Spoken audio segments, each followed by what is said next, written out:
following and supporting the Save Our Hospital campaign. And thank you very much for coming along to the rally today. We're going to hear from some marvellous speakers, which Derrick is going to tell us about in just a tick. But before we start with the first speaker, I'm going to hand you over to Derrick Rowbotham, who is the guardian of the Facebook page known as Town of Hartlepool Challenge. Derrick. Thank you.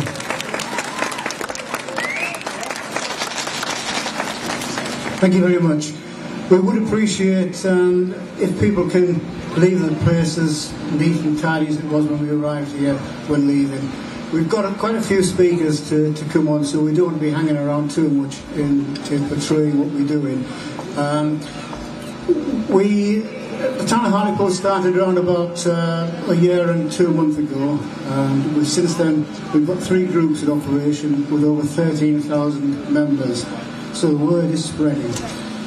We have a lot of, obviously, support from people who have problems and issues with the hospital, and we're trying our best to relate to that and try to get the hospital back. We have a lot of speakers that I've mentioned, but one in particular, who is a very, very, very good friend of mine, is in the audience at the moment. He's been with Save Our Hospital for 13 years. Fantastic fella. Could you please put your hands together, please, for Keith Fisher.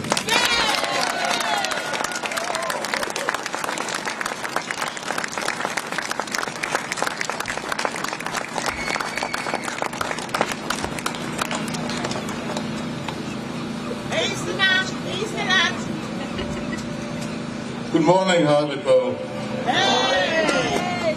Can I add to that, and South East Durham? I remind all of you that whenever I say us and we and whatnot, I mean Hartlepool and South East Durham. The lovely people up there have suffered at least as much as we have, and in some cases more. They have come here to hold the throat for years. Now, out of the blue, well, it's not out of the blue, 13 years ago, we said, thanks very much for coming here, you now need to go to Stockton like the rest of us. So, if ever I just say Hartlepool, forgive me, because, you know, at least one of the people who are going to speak today is one of our original Save Our Hospital members. He's now representing Durham Miners. I am delighted to stand shoulder to shoulder with the likes of him. He's been reliable. He's always told it as it is, just as I do. Anyway, I did say good morning, Hartlepool. You now know what I mean when I say that.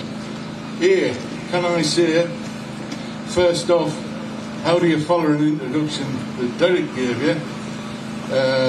You know, I'm humbled by the fact that he's there, that he's invited me to come here and speak today. I don't have a problem with speaking, but I am conscious that often, in fact always, I say the same things. And I promise that I'm not going to go through all of those same things today, but I will say, and it's not easy to say this, I didn't organise this lovely day today. If I had, I'd arranged for it not to be drizzling with rain.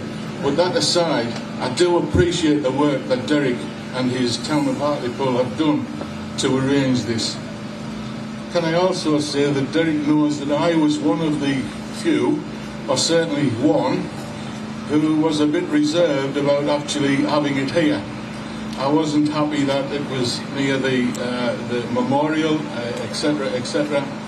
And I thought about that long and hard, and this is only my thoughts and not those of others. The people who are remembered on the placards there and see from here all gave their all so that we could do the likes of this. They fought for our freedom. I won't forget, and I'd like to think that we are exercising that today, and I feel that they'd be watching us at least and could well be stood at our shoulders while we're doing such things. That's enough of the introduction. We'll go on to the few words I have to say to you. And unlike John Wayne, I'm going to start with an apology. Well, I'm going to start with 2 apologies.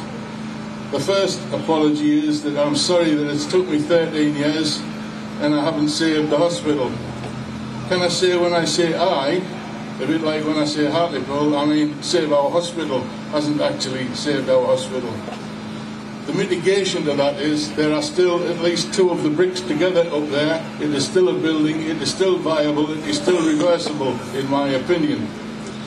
But it is not the hospital that we knew.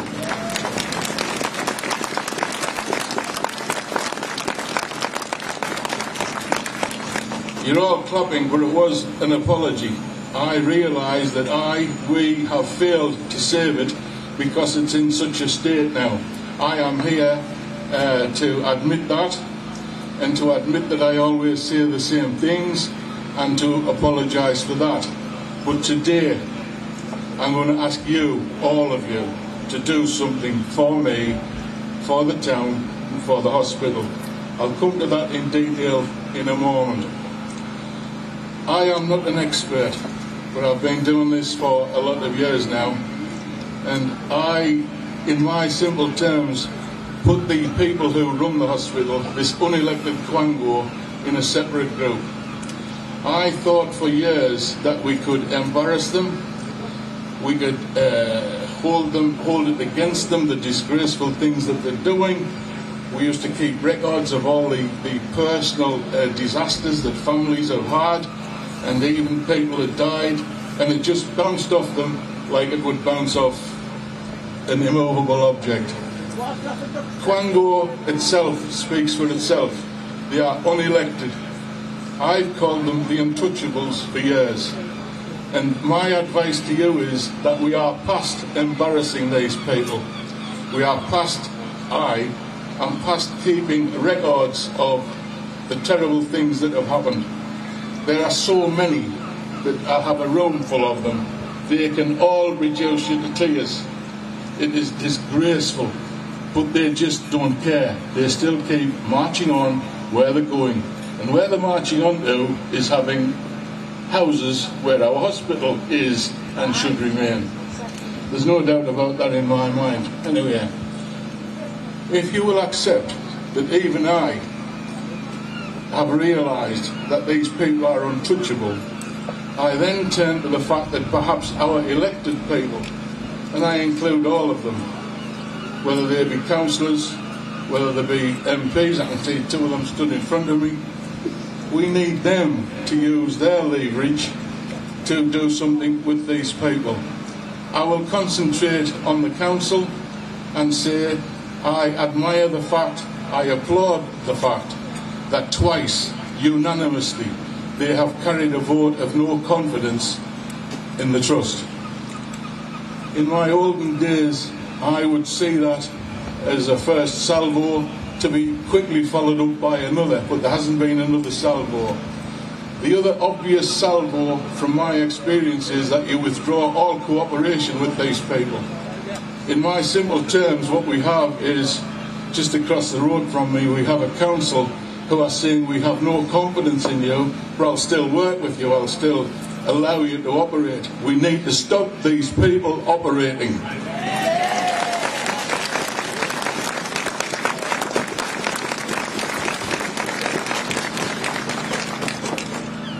When I say we need to stop them operating, in my opinion, I'll repeat that, in my opinion, if our councillors carried another resolution which forbade any of the officers in the council to cooperate in any way with the Trust, that would go to a national level immediately.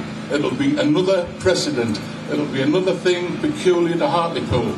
Never before has there been a vote of no confidence. Certainly never before has a local authority withdrawn all cooperation with a hospital trust. I think it would disgrace them in the way that they should be disgraced, but I don't want to disgrace them because it's impossible to make them ashamed. They are shameless people, but I want to stop them working, and I do think it will. Now, as I've said to you earlier, I've only got a limited time. Don't clap or they'll pull me off.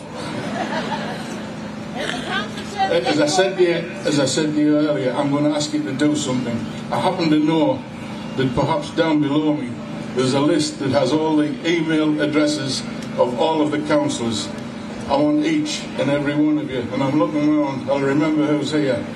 I want you all to send an email to your representative, whether it is a councillor or whether it is your MP, and say, would you support, will you propose, will you see that all cooperation is withdrawn from these people?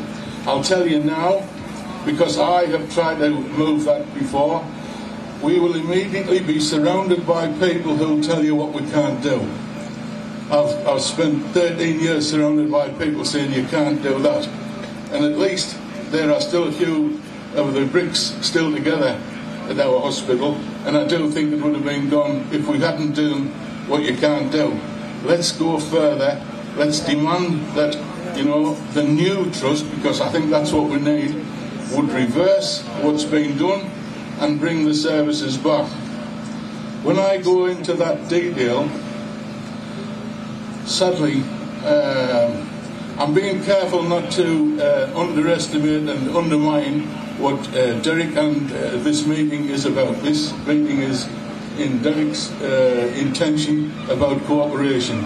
I can't help but remember that a few years ago I stood on those steps there, and there were 7 days to go before the A&E closed, and I was the only one that spoke. I don't have a problem with that, but I was. If you have a look at how many people speaking today, there must be something different today, and I'm sure that they'll explain to us what it is. But I rather think some of it has to do with the fact that there's an election coming.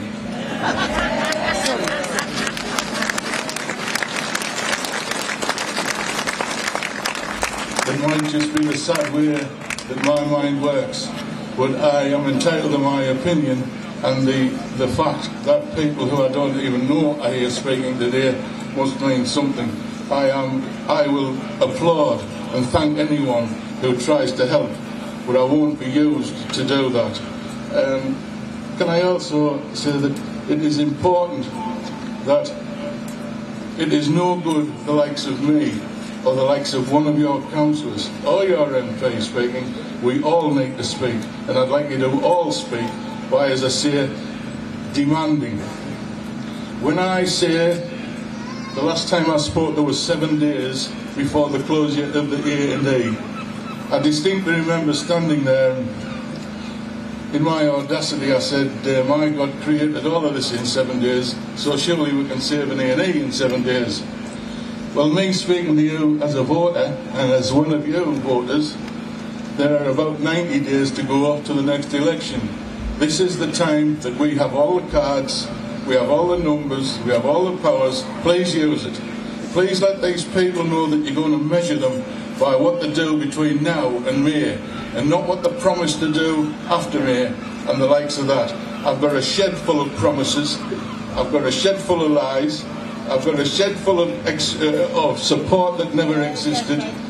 I need something solid. I need something to stop the trust from working.